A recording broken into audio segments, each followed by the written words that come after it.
السلام علیکم ورحمۃ اللہ وبرکاتہ۔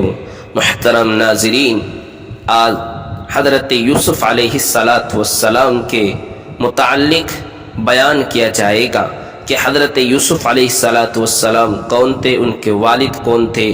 حضرت یوسف علیہ السلام حضرت یعقوب علیہ السلام کے بیٹے اور حضرت اسحاق علیہ السلام کے پوتے اور حضرت ابراہیم علیہ السلام کے پر پوتے ہیں۔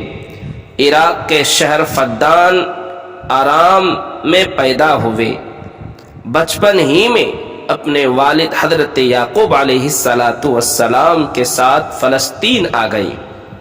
حضرت یوسف اور حضرت بنیامین دونوں ایک ماں سے تھے، باقی 10 بڑے بھائی دوسرے ماں سے تھے۔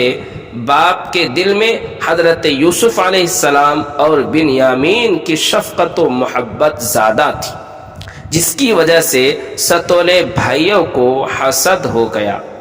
انہوں نے سازش کر کے حضرت یوسف علیہ السلام کو ایک کنویں میں ڈال دیا۔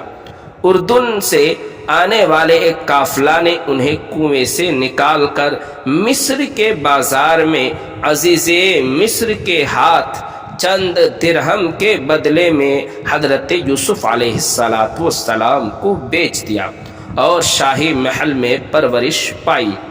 عزیز مصر کی بیوی نے الزام لگا کر حضرت یوسف علیہ السلام کو جیل بھیج دیا، جہاں تقریباً 9 سال گزارے۔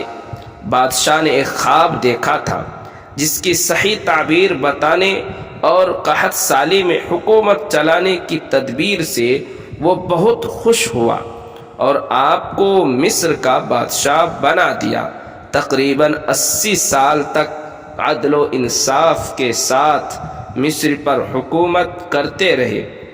وہاں کے لوگ آپ کی نبوت پر ایمان لائے اور ان کو اعلیٰ درجے کا منتظم اور مدبر تسلیم کیا۔ 110 سال کی عمر میں حضرت یوسف علیہ السلام کا انتقال ہوا۔